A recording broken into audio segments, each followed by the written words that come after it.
Welcome to this explainer. Today, we're unpacking some truly fascinating research by Sapana Hamal. We're looking at how AI is completely reshaping English language teaching, or ELT for short, specifically at the university level in Nepal. This is one of those topics that is just fundamentally changing how we think about education right now. And Hamal's qualitative study, it gives us this incredible window into what actually happens when cutting-edge tech meets a resource-constrained educational environment. But before we really dive in, I want you to just take a second and ask yourself, how much do you already rely on tools like Grammarly or Google Translate just to communicate every day? Think about the last time a machine fixed your grammar or maybe suggested a slightly better word. Now take that experience and scale it all the way up to a university setting.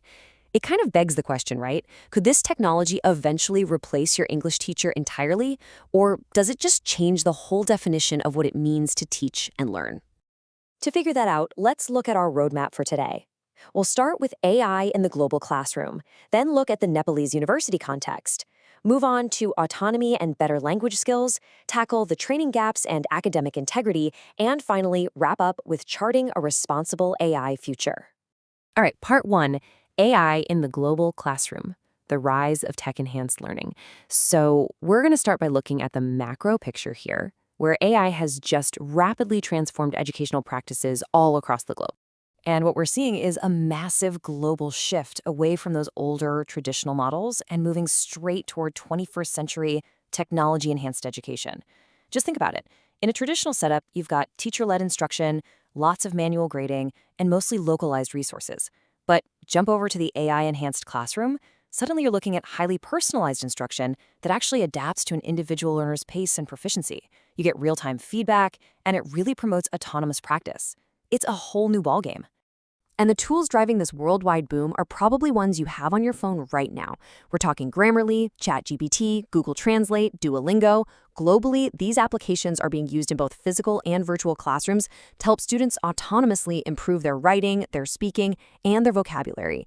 They basically allow learners to practice their language skills completely independently, even long after they've left the classroom, which honestly aligns perfectly with modern teaching goals. Which brings us to part two, the Nepalese university context, a micro-context of a micro-trend. We are zooming in on a really underexplored area here, higher education in Nepal. Because while we know a ton about AI in technologically advanced countries, there's actually a massive gap in the research when it comes to developing contexts. The crucial takeaway here is that even though the students themselves are increasingly tech-savvy, the institutions are operating in a pretty heavily resource-constrained environment.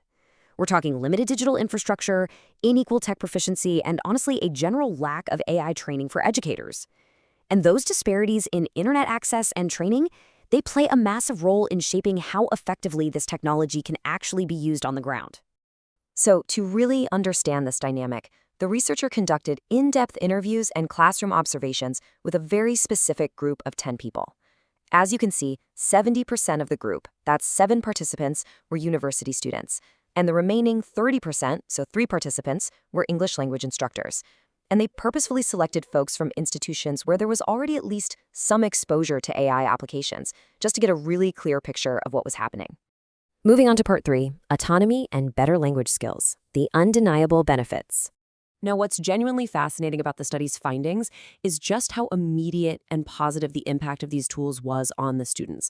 They absolutely loved the instant feedback. It really built up their confidence and promoted this incredible sense of independent learning. I mean, look at this quote. Platforms like Grammarly and ChatGPT allowed them to revise their writing without just waiting on their instructors. They felt totally empowered.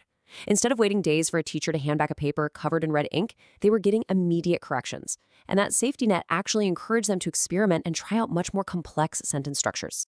But there's a catch. Both the students and the teachers completely agreed that assignments looked way more polished, for sure. However, the teachers cautioned against something really important: surface accuracy versus deep comprehension. This is such a vital distinction. Think about it. Grammarly can easily spot a writing error and offer a fix. But if a student just clicks accept without actually understanding the underlying grammar rule, well, they've achieved surface accuracy, right? But they haven't necessarily developed any deep linguistic understanding of the syntax or the stylistic nuance. And that brings us to part 4, training gaps and academic integrity, the systemic hurdles. This is really the core tension of the whole explainer.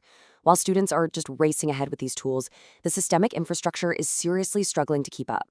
Instructors expressed some very valid fears after they found out some students were using ChatGPT to generate entire paragraphs, sometimes even full essays. And as the quote says, unchecked reliance on AI can really undermine critical thinking and academic honesty. Because when a machine writes the whole essay for you, you're completely bypassing that productive struggle, that mental heavy lifting that's actually required to develop your creativity and problem-solving skills. And adding to that tension is a massive institutional gap.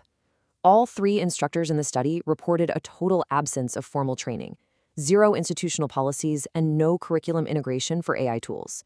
So because there are no guidelines, AI use in these Nepalese universities remains entirely informal. The teachers are essentially flying blind.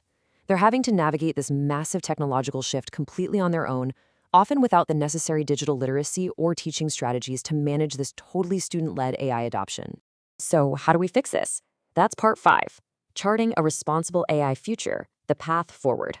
To fix this huge disconnect between eager students and completely unprepared institutions, the research outlines 3 really clear, actionable steps. The goal here is a balanced approach, where AI is a tool, not a replacement for a teacher. First up, we urgently need to implement teacher training programs so educators actually know how to use AI ethically and effectively. Second, universities have got to develop clear policies to regulate its use.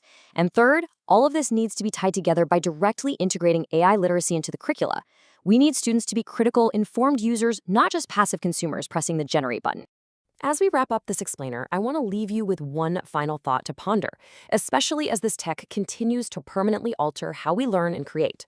What is the true definition of authorship in the age of AI? Seriously, if an AI helps you brainstorm, then it outlines your ideas, and then it goes ahead and polishes your grammar, whose voice is really on that page? It's a lot to think about. Thank you so much for exploring this fascinating landscape of AI in Nepalese higher education with me today. Keep questioning, keep learning, and I'll see you in the next explainer.